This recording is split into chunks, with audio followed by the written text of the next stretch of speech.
Running backs breaking long runs, quarterbacks barreling in for touchdowns, and a rush attack that at times seemed unstoppable.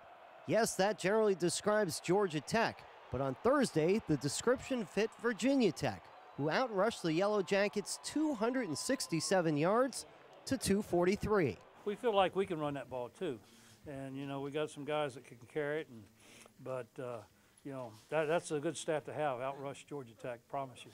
It's a testament to our offensive line. They did a great job.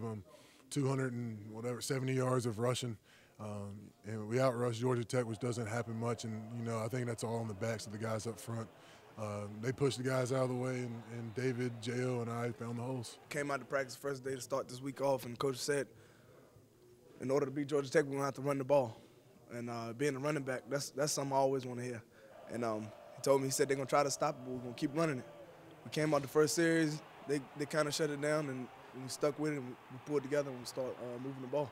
David Wilson was the leader of the pack, going for 175 yards, but a critical fumble with the Hokies driving in the third quarter could have derailed the junior's night.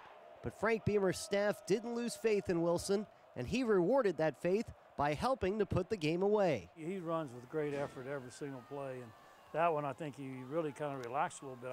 But no, we're not going to lose faith in that guy. And I'll tell you the other guy, I thought Oglesby really ran well tonight. He had that forward lean and picked up some critical yardage for us. Yeah, that's frustrating. To put the ball on the ground that many times this season.